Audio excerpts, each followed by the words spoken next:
We on? Cool. Hey, what's up, guys? Shalom. Welcome to this episode here of the Watchdog. I am your host, CJ Cox. For those of you who are watching this live, welcome from Facebook. For those of you who are not, welcome from YouTube. Definitely appreciate you guys watching this program here today. We're going to be watching another live press conference from Governor Brad Little. So some more local news here today. Let me just make sure that the governor is not actually on yet. It's supposed to be at 5 p.m. This press conference is amidst the 11th confirmed case of coronavirus in Idaho, which is the first confirmed case of community spread in Idaho. Now, for those of you who are unaware, community spread basically means that the person who, this 11th person who has been confirmed to have the coronavirus, did not actually travel to any known coronavirus hotbeds like Europe or China or anything of the sort, right? Rather, they actually contracted the disease from somebody around them, right? Meaning somebody from the community, hence the term community spread. So, right now we are just waiting for the governor to address the concerns here today. He, of course, has recommended people follow the CDC guidelines as far as not meeting in groups of 10 or more and things of that nature. But he's not actually enforcing any of it at this time. So businesses, churches, schools, if they would like to, are actually able to move forward with business as usual, which, of course, as you guys would know if you've been watching this, and if you don't know, it's fine. But basically, that's been my suggestion, right, is that we kind of take this on the chin, try to develop a herd immunity, continue with business as usual, taking some necessary precautions, like, maybe giving some emergency funding to research and some emergency funding to increase capacity, sanitation, washing hands, things like that. But not things like getting the National Guard involved, lockdowns, quarantines, shutting down businesses, making sure people can't go to work, panic buying, not going to church, etc., right? And so far, Governor Little has allowed for that to happen, so much so that he's actually getting flack from quite a bit of people across the country saying that he's not actually doing enough to combat the coronavirus. And of course, I say of course as if everybody knows this, but the other day there was actually a person who called into another press conference made by Governor Little saying that, he wasn't doing enough, that something like 40 to 70% of Americans were going to contract this disease, that we'd have, between 3 and 16 million dead, and that there was nowhere to volunteer, and yada, yada, so on and so forth. And Governor Little wisely has not given into the panic. There's many people who are giving into the panic, but Governor Little, like I said, wisely has not. And I think it's wisely because, if I'm being honest, we kind of have an option here. Do we want to deal with potentially a second Spanish flu? Or do we want to deal with absolutely a second Great Depression? And the thing is even if we did get a full-fledged Spanish flu, which we will not, I can almost guarantee it at this point, given the numbers that have come out. But even if we did, it would be significantly less of a boon on our society than a second Great Depression. People don't actually realize how bad the Great Depression was. 1.5% homelessness, 24.9% unemployment rate, right? Dropping wages, raising prices, the stock market collapsing, so on and so forth. Freezing the economy will do that. And it will cause people to panic, and it will cause people to do unnecessary things like murdering the young boy in Horseshoe Bend, or attacking the pastor who decides to keep the church open in Eagle, and some other stuff that we've had actually happening here around Idaho, right? That I've been quite vocal about because it's nonsense. We need to not be panicking. We need to be trusting in our medical officials. What we need to do, as far as the government is concerned, in my opinion, is to start giving emergency funding to increase capacity and to increase the medical supplies that we actually have. And then also to try and give emergency funding to research, because those are the ways that you're going to beat this device. You can't shoot the device, so the National Guard, the disease. Not the device, the disease. This is the way you're going to defeat this disease, right? You can't shoot it, so the National Guard is useless. locking down is just going to collapse the economy, which makes everybody poorer, which ends up creating more of a problem, and even creates more of an opportunity for the virus to spread. So that's not going to solve anything. Good afternoon. Actually, here, we'll go ahead and pause real quick. Looks like the governor's about to speak. Idaho's situation with coronavirus is changing hourly. There is now a confirmed case in a new part of the state in Kootenai County in North Idaho. We're receiving confirmation this afternoon that limited community spread of coronavirus has been detected in Blaine County. That means this is the first time in Idaho that a person contracted the virus from an unknown source in their community. Up until now, all confirmed cases were the result of travel to an area outside of the state or from close contact with someone who contracted the virus through travel. At this time, it does not appear that community spread in Blaine County, is widespread. My office and members of my coronavirus working group are fully engaged with South Central Public Health District, Blaine County commissioners, and the mayors in the area to ensure a strong response is in place. Our number one priority is to slow the spread of the virus in that community and outside of it. To ensure that happens, the director of the Idaho Department of Health and Welfare will issue an isolation order for residents in the area. We are still working on the details, and the residents will still have essential services available to them, such as access to grocery stores and, of course, health care. I am firm in my commitment to making decisions in the coronavirus planning and response based on science, not fear. Every step of the way, we have made decisions based on the best information and guidance from CDC, our nation's leaders. Idaho is an expansive and geographically diverse state. Science and common sense tell us that planning and response efforts in one part of the state may not be the best approach in another part of the state. That is why I initially resisted any statewide closure of schools or other establishments. However, I do recognize that the majority of Idaho students are out of school right now based on closure decisions at the local level. My staff and I have been in regular communication with education leaders across the state in recent weeks, and I will continue to work with them in the coming days and weeks to ensure we are meeting our constitutional obligation to, quote, keep and establish and maintain a general, uniform, and thorough system of free common schools. I stress uniform because the remote delivery of education services needs to occur as uniformly as possible in every corner of the state during this time of uncertainty.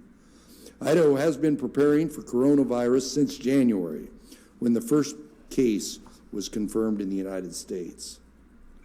Since then, we have been communicating and coordinating with schools, businesses, many players in our healthcare and emergency response chain to ensure we are asking all the right questions and opening doors to resources.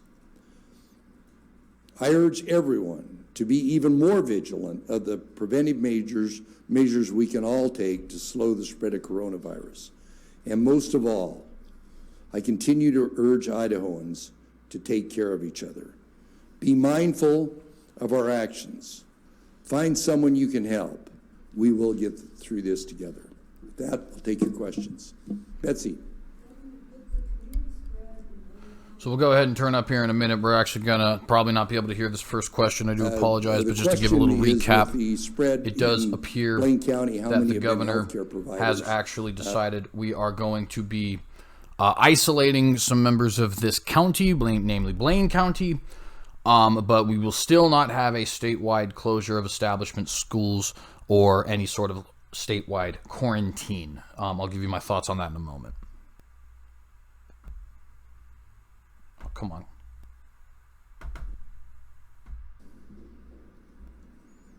Yes. The total cases in Blaine County, I believe, are 16. You mentioned that steps have been taken since The question is what steps have been taken. We've done so many of them, I know I can't count them all off. But we have stood up. Obviously, we have 3 different task force. We have one on that's an overall task force. I was on the phone today with the president and the vice president.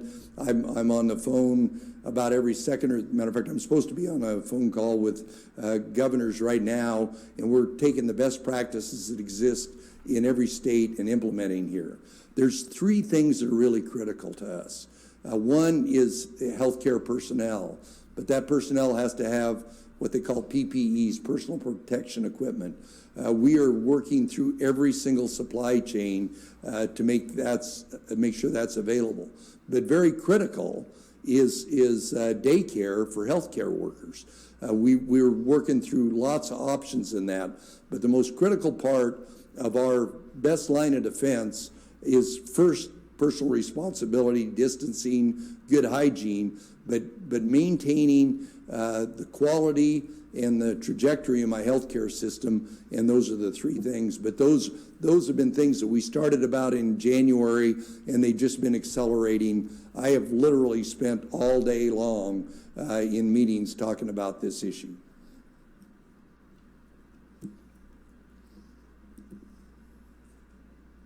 Betsy. It's kind of difficult to hear the questions, but you can obviously hear the governor's responses. I do apologize for that, but I'm not hearing the questions either, if it makes you feel any better.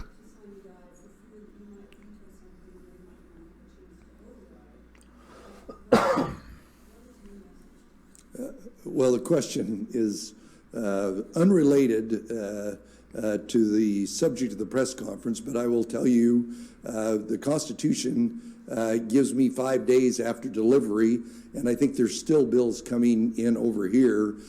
I think part of the reason the Constitution says 10 days after sine die is the people that wrote our Constitution thought it was only fair that the governor had time to deliberate over those bills at the end of the session. Because of a variety of things, they only want to give me 5 days. I have told them that we will get to them, but today I've been tied up in this very issue, and tomorrow I'm going to be making stops at all the health districts all around the state. I think that was part of the infinite wisdom of our forefathers when they established the Constitution, to give the executive branch time to consider the legislation. I believe that was in reference to recent anti-trans legislation, but specifically anti-trans athletes in female sports, but I'm not 100% sure. At what point would you order that for the entire state? Well, we're not to that point at all now, but I think if we look back at schools, I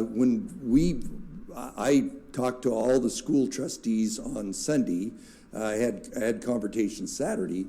There was no question, because Blaine County had 2 cases at that point in time, that local government and local leaders ought to be on the front line, and to close down everything all over the state, given what's taken place in an isolated case, would be no different than when things started in the Seattle area for the president to close down the whole country. Idaho is a very diverse and expansive state, as I put in my question, and so, but this example, this order that's going to go out today is an example of when X happens, we do Y. And X was community spread. We're staying right with the CDC guidance. We're staying right with what we said yesterday. And when X happens, we do Y, and that's what this order is about.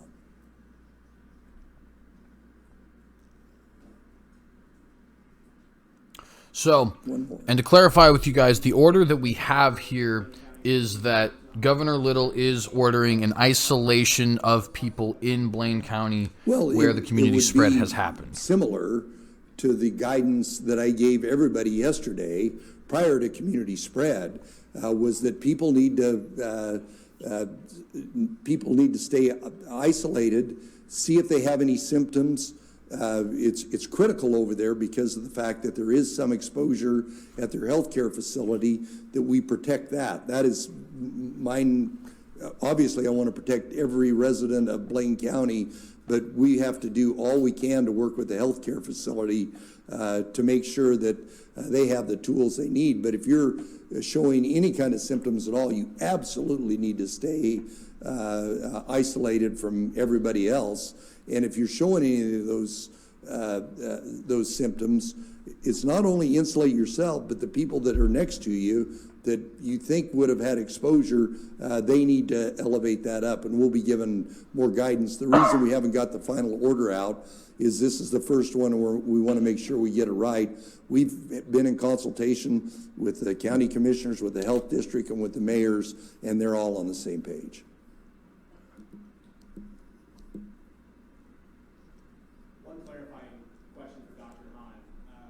You mentioned there's two health workers or two doctors. Can you explain what happened in Blaine County, who's exactly confirmed cases are with? Yeah, I can't explain it yet. We just know that late yesterday we became aware of two healthcare workers. So the investigation is in full swing today, as you can imagine. The facility is very involved, the health district and all that. So we'll hopefully have answers on that very soon, but we don't exactly know what happened yet. I'm assuming those two cases you do know about, are those two in quarantine right now, self-isolation or something like that? Yes, absolutely, absolutely. Well, thank you. The constant communication, education, citizens of Idaho is critical to us, A, limiting the spread, and B, people having confidence that, like I said, when X happens, we're going to do Y. But good behavior, good hygiene, all of those things that we've been talking about from the very first release that we put out about this issue is critical, and your assistance in helping us get that message out is very helpful for all the people in the state of Idaho. So thank you very much.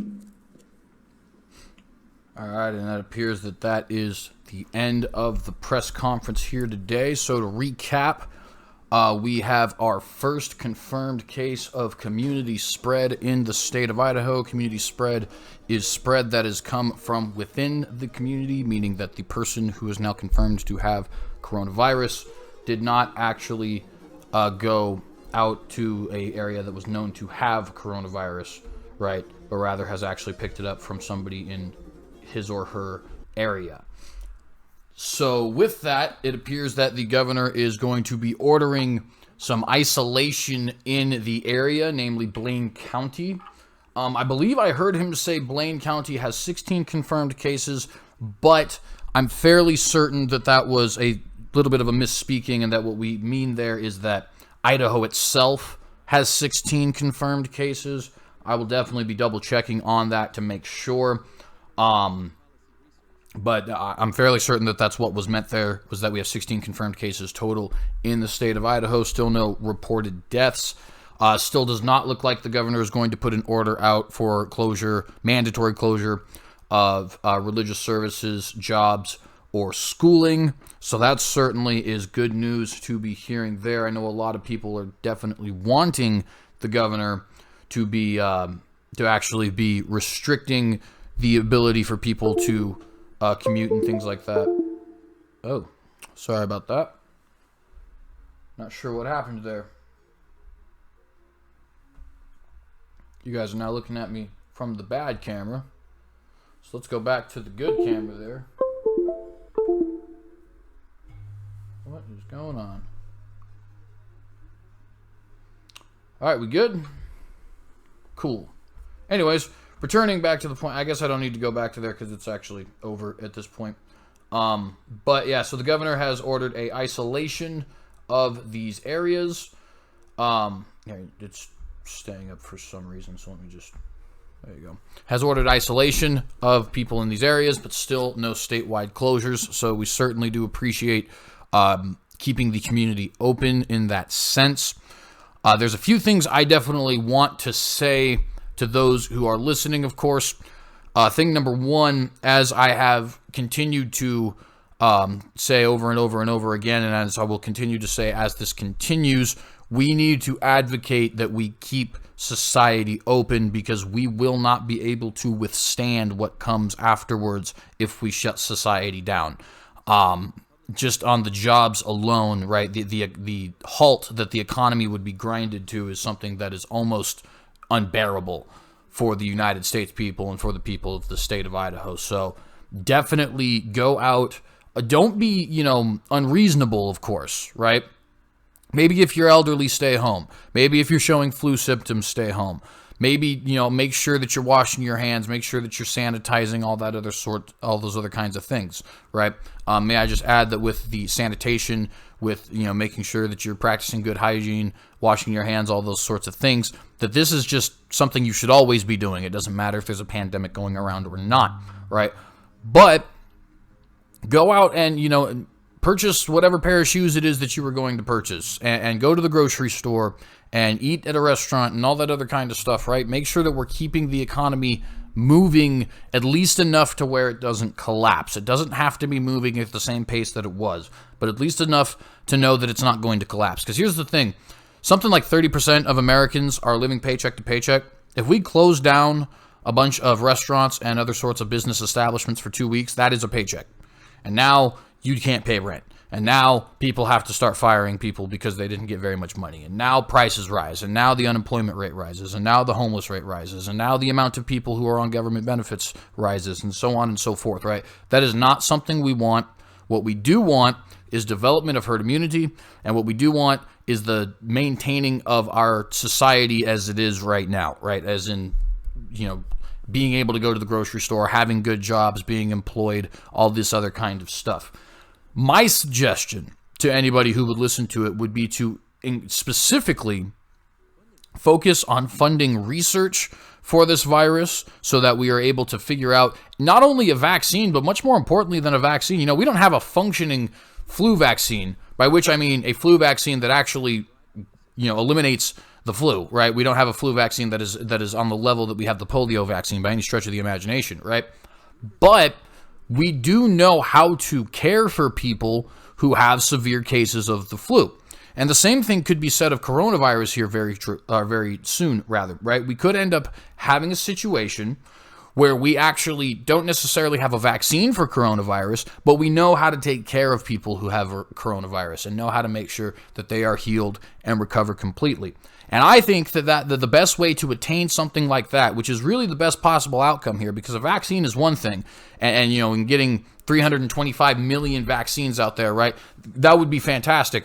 But just being able to deal with the virus and be ensured that, this isn't a virus that's going to automatically kill us or even have a high likelihood of killing us, right? That would be a great thing in and of itself. And so what we need to be doing, in my opinion, is funding research and trying to increase capacity in hospitals, in case there is a necessity to have extra people in these hospitals, right? We increase the amount of medical supplies we have by giving more money to these hospitals, by increasing research, by making sure that we're increasing capacity, right? And that sort of emergency funding is stuff that we should definitely be doing. And maybe, making sure we're not ridiculous, like, shutting down a few festivals or things like that. But even still, I think that the main priority should be funding more medical supplies, funding more capacity, right, so that we can make sure that we're actually able to take care of people if it does actually turn out that we have tons of people sick and in need of medical beds, right? And we need to fund research. Research is how we are going to actually end up defeating this virus, right? Not necessarily research into a vaccine, although a vaccine would be good, but just enough research to be able to actually care for people in a way that gives us confidence that they're not going to die and that we're going to be overwhelmed. That's research enough to get us out of any sort of a potential coronavirus panic or crisis, right?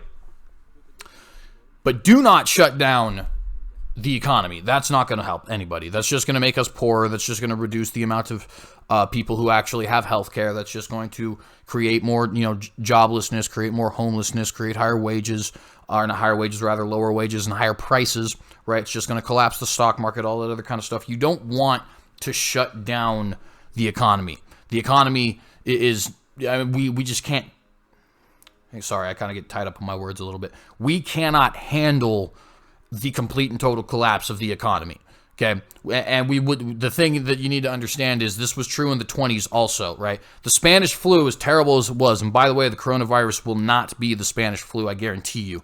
But as terrible as the Spanish flu was, right, America dealt with that significantly better than they dealt with the Great Depression. The Great Depression was a 10 to 15 year period of absolute hell, economic hell in this country, right? And we cannot afford to go through another one of those. And we're not going to go through another Spanish flu because the disease is not causing those problems. In fact, if we look at countries like South Korea, right? South Korea has something like 8,500 confirmed cases and about 91 confirmed deaths, at least last I had checked. It's somewhere between a 0.01 and 0.02% death rate at this point. They did not have a nationwide lockdown. They did not start limiting people's ability to gather. They didn't close down the the factories and people's jobs and things like that, or make it to where people couldn't actually meet in religious services, or close down all the schools or anything like that. But what they did do is they funded for medical supplies, they funded research, they funded capacity and increased capacity. What else they also did, which is another thing that we should definitely look into, is, when it comes to increasing funding for medical supplies, some of those supplies should just be testing so that you can catch it quickly and also be able to do better research on it because you have more case studies. But also, masks are not a bad thing, because if you end up being a carrier for the virus, right, masks prevent you from actually transmitting that to somebody else, right? So that's not necessarily a bad idea by any stretch of the imagination. But what they didn't do is panic and close everything down and quarantine and send the military out and all that other kind of stuff. Italy has done that, has the highest death rates of any country out there. I'm not saying those things are necessarily related. Correlation doesn't necessarily equal causation, but one thing that does definitely indicate is that it is not necessary to lock down the entire country, to collapse the economy, to limit people's religious fellowships and things like that, and so on and so forth, right? So with all of that being said, I think just to recap real quick, the best possible options for us are definitely to increase funding for medical supplies, increase funding for increased medical capacity, right, so that we have more hospital beds and more capacity to actually take care of sick people. Increase funding for things like research, right, so that we actually know how to better treat these the people who are infected with this virus, right? And maybe it wouldn't be a bad idea to look into making sure we can test more accurately and also more efficiently, right, as well as maybe encourage people to use masks. Everybody make sure that they're being properly hygienic. Don't go if you're coughing everywhere, don't go visit your 80-year-old grandma in the old folks home and things like that, right? But nonetheless, we are going to get through this. The governor did just say, like I said, that he's going to put some people in Blaine County under isolation because of our first confirmed case of community spread. So that's the first government-mandated shutdowns we've had so far. I don't know if that's necessarily a good thing. What I would prefer to see is the isolation of the people who are known to be sick alone and not necessarily the entire community. But nonetheless, we'll see what ends up happening. To the people out there, of course, I just want to say, go to work. Don't completely upend everything that you're doing, right? Go grocery shopping. Maybe go to a restaurant. It's not that big a deal. Go to church. There is nowhere you are safer than amongst God's people and in God's house and worshiping the Lord and submitting to his lordship. He is much bigger than coronavirus, right? Go to school if your schools are still open. I'm very much appreciative of Liberty University for not closing down and feeding into this panic. Very much appreciative to Governor Little for not feeding into this panic by, mandating that we actually shut down the state. But nonetheless, there's a few other things that we can go ahead and talk about here real quick. So we're going to go ahead and talk about those things. Two big things we're going to talk about that don't necessarily actually have news articles accompanying them today, because we're just going to address them shortly. The first thing is that we do now have a stock market collapse of greater than 10,000 points. So definitely something that everybody does need to be aware of. It is possible we are in for some rough economic times. So definitely plan accordingly.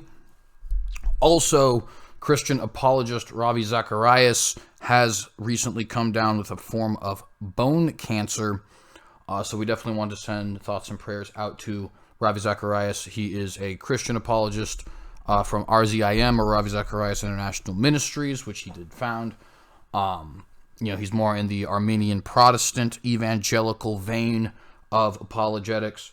And he's definitely been a blessing both to me and, of course, to many others. So we want to be praying for him as well.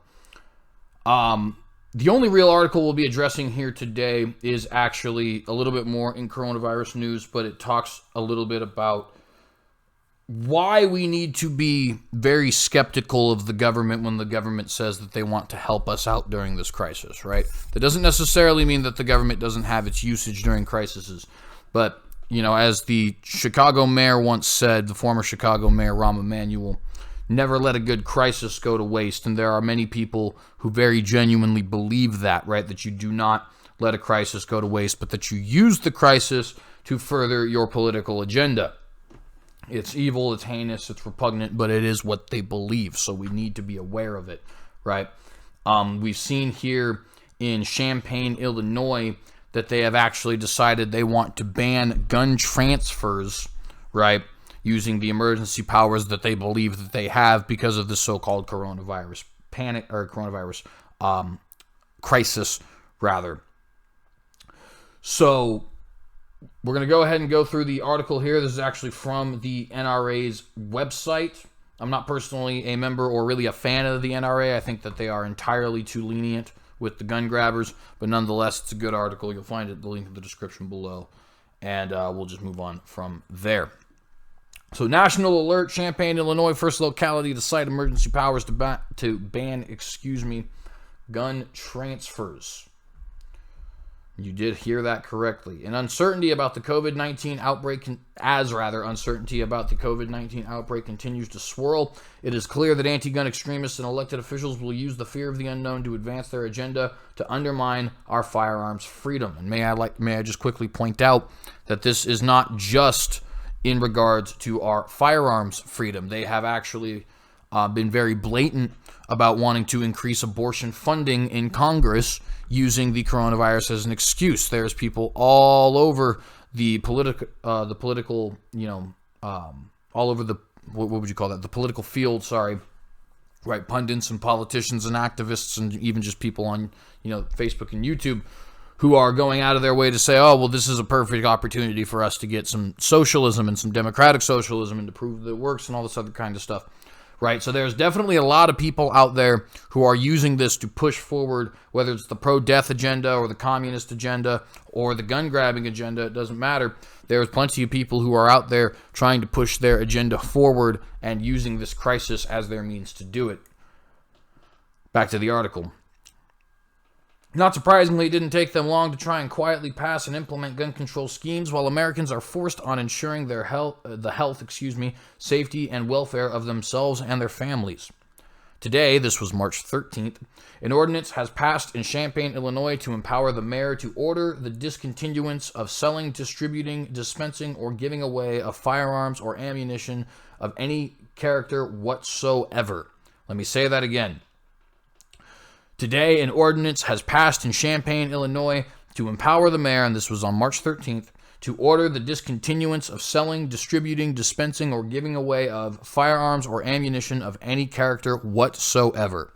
This is the agenda of these people, okay? They don't care about your freedoms, and they don't care about helping you fight the coronavirus or fight the economic panic that's coming. What they do care about, however, is limiting your rights and pushing forward their agenda. And I hope the people of Champaign, Illinois actually realize this and vote these dirtbags out and never give them political office again. But we continue. This action must be swiftly opposed, and NRA members of the area have been alerted and are responding to the threat. The ordinance in Champaign serves as a warning bell to law-abiding gun owners nationwide. We must be on high alert, I don't know why I saw the word nation there. We must be on high alert for any attempts to destroy the Second Amendment in jurisdictions throughout the country. We don't have to guess We don't have to guess that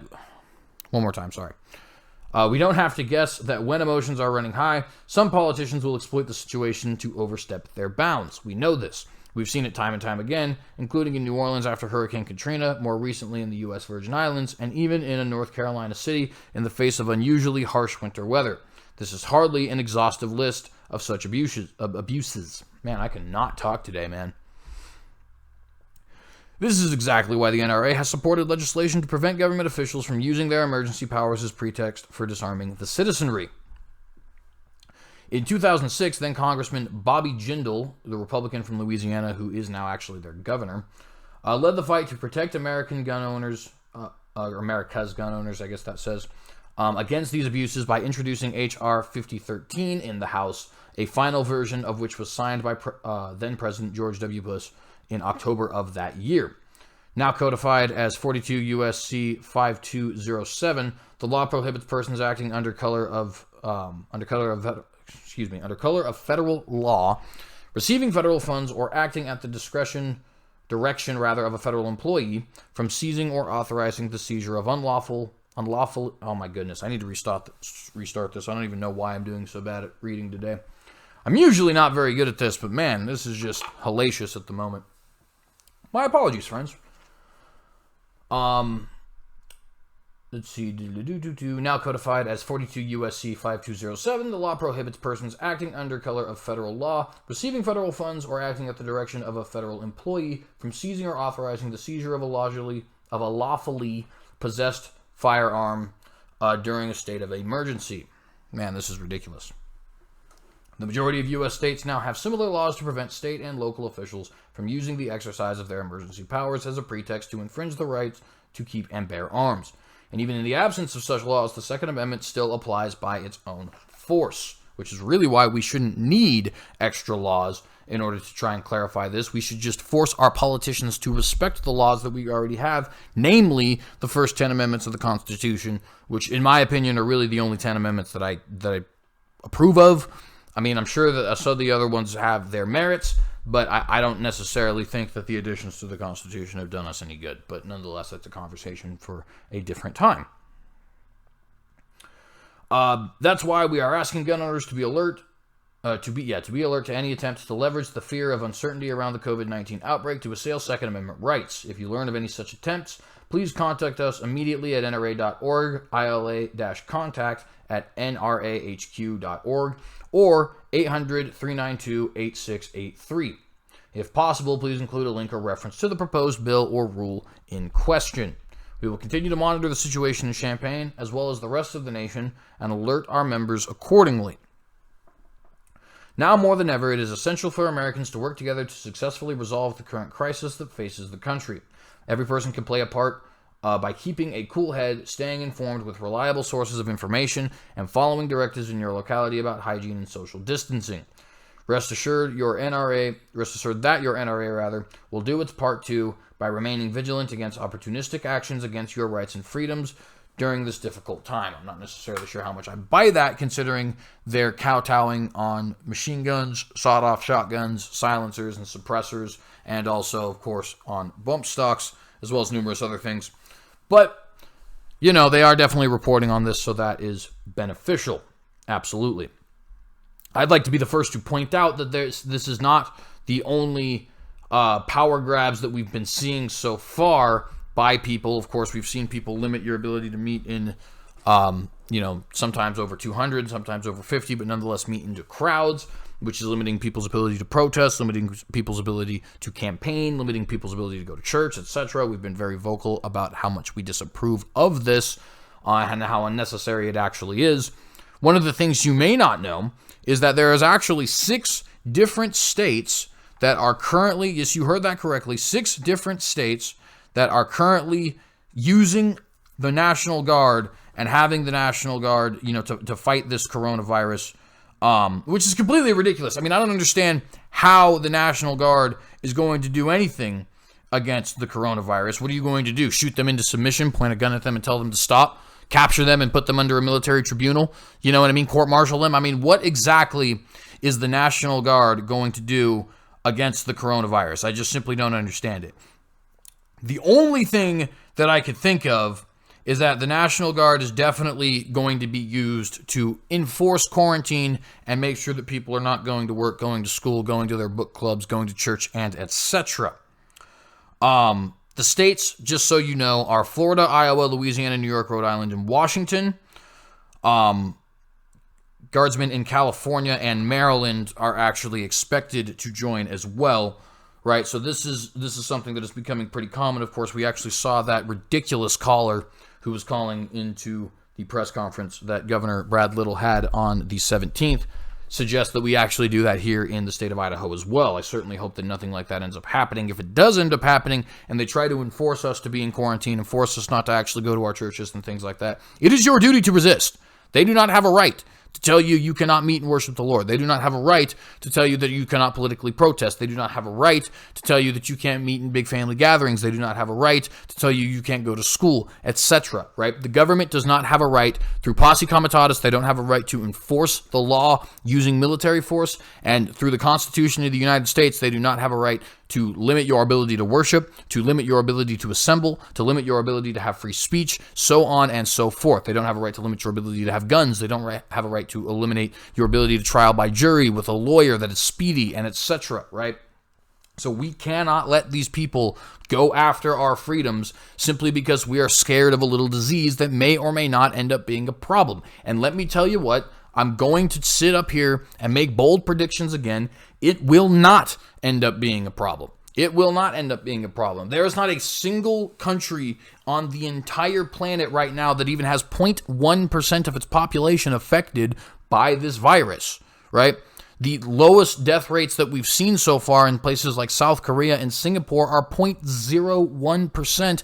And South Korea is one of the least locked down countries affected, despite having some of the highest numbers of people affected, right? So this taking of people's liberties, this locking down and collapsing the economy so that people don't have jobs, this ensuring that people can't actually go and worship and have a sense of community, right? This is problematic, it is dangerous, it is foolish and unnecessary, it is unconstitutional, and outright evil in some cases, at least in the cases of people who are using it as a political jumping place, right, to make sure that they actually get their agenda pushed forward. It's completely ridiculous, and you should not be accepting it under any stretch of the imagination. By the way, if and when they decide that we're going to have forced vaccinations for the coronavirus, that is also not something that you should be accepting either. I am all for vaccinations. I'm not an anti-vaxxer, but we should not be forcing people to have vaccinations by any stretch of the imagination. That's basically all that we have for today. This is the second time that it's actually only been a 45-minute show rather than a full hour, but we just haven't had much to talk about, so I do apologize for that. I guess that's kind of the nature of things when you're going live to try and go live with the governor. I'm trying to keep up with the things that the governor is saying so that those of you who are living around my area are informed. Those of you, of course, who are not living around my area, I do want to start getting back to talking about national news and things like that. I understand that a very large portion of the people who watch this show, I know there's not a huge portion of people who watch the show, but a large portion of the people who do watch the show, I understand, are definitely not from the state of Idaho, so I get that. It's just, want to be vigilant in making sure that I'm keeping the Idahoans here that do watch informed, because I know that that's at least half of my viewing audience. Nonetheless, if you guys did like this video, please do like and share. Please do, share this with your friends. If you like this content consistently, like the American Cynic Party here on Facebook or the Cynicogue here on YouTube. For the Cynicogue, we have these watchdogs, which are, of course, news and politics and economics and things like that. We do also have Unapologetics, which is about Christian apologetics, religion, faith, things of that nature. So we actually have two different programs here and future programs, not all of which will be hosted by me, that will address topics like philosophy, general discussion, things like health, things like history, things like military, all that other kind of stuff. We want to end up getting a lot of content here eventually. So please do like the Cynicogue there. Leave questions, comments, criticisms, concerns in the comment section of Facebook or YouTube, wherever you end up seeing this posted.